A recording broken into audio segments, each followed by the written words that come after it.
let's say, okay, I'm thinking aloud here, but let's say you were at a real life kind of networking event or something like that, and someone was being too much of a salesman Mm.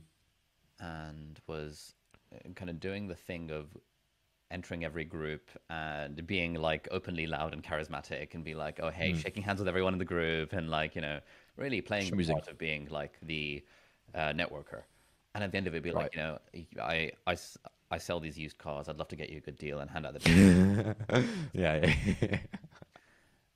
Now, there are going to be some people in this networking event who will think, who won't think anything of this, be like, oh, this guy's social. I've got a business card. I'm gonna buy his car.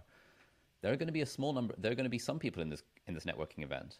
The sorts of people who've been around for a while, who've been to networking events for a long time, who can see through the facade and see that this guy has read a book about sales recently, and this guy is a blowhard, and this guy, what's he doing? Come on, man, read the room. This is not, it said networking event, but networking isn't actually about business networking. It's about being authentic and creating friendships and all that kind of stuff.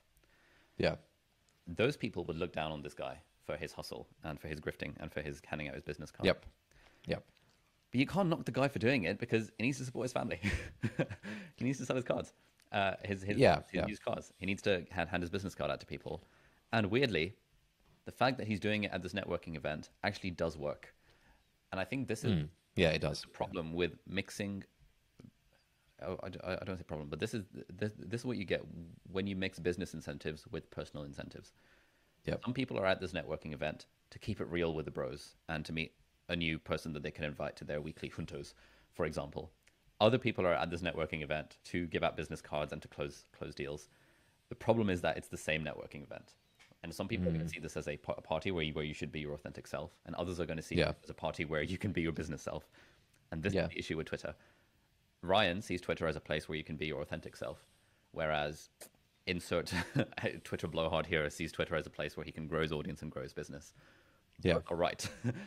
Blowhard is going to grow his business and is going to get Yep. followers by his hot takes about Clubhouse 6 months too late.